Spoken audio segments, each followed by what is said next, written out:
बिस्मिल्लाहिर्रहमानिर्रहीम। 4 चीज़ों के ऊपर मैं बात करना चाहता हूँ।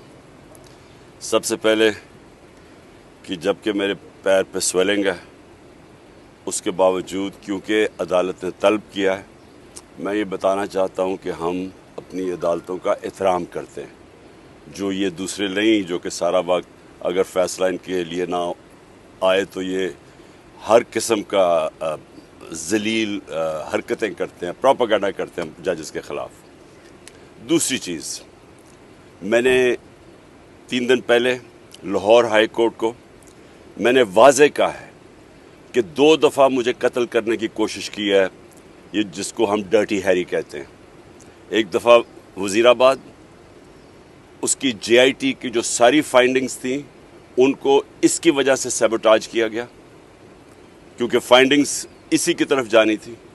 दूसरी दफ़ा 18 मार्च को जुडिशल कॉम्प्लेक्स में मुझे कत्ल करने की कोशिश की गई और अब मुराद सईद के ऊपर भी ये डर्टी हैरी की वजह से अब कह रहे हैं कि दहशतगर्द है, लेकिन ये पीछे होगा अगर मुराद सईद को कुछ हुआ।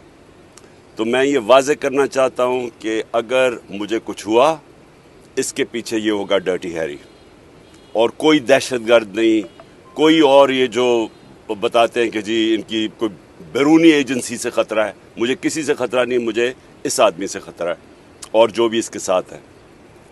तीसरी चीज़, मैंने कॉल दी है, मैं अब फिर अपने सारे पाकिस्तानियों को कॉल दे रहा हूँ।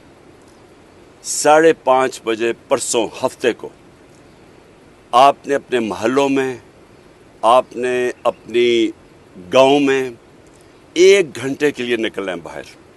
और मेरे पाकिस्तानियों गौर से सुन लो, 1 घंटे के लिए आपने निकलना है अपने चीफ जस्टिस के साथ इजहार यकजहती करने के लिए। आपने क्यों निकलना है? क्योंकि इस वक्त जो माफिया है वो चीफ जस्टिस के पीछे हाथ धो के पड़ा हुआ है। वो सुप्रीम कोर्ट को उसने तकसीम किया हुआ है, वो पाकिस्तान की आइन की धज्जियाँ उड़ा रहा है। 90 दिन के अंदर जो इलेक्शन होने थे, क्योंकि वो इलेक्शन से भाग रहे हैं, क्योंकि महंगाई और बेरोज़गारी ने तबाही मचा दी है पाकिस्तान में, तो वो डरे हुए इलेक्शन से, उसकी वजह से वो पाकिस्तान के आइन के ख़िलाफ़ जा रहे हैं, वो पाकिस्तान के सुप्रीम कोर्ट और चीफ जस्टिस के ख़िलाफ़ जा रहे हैं।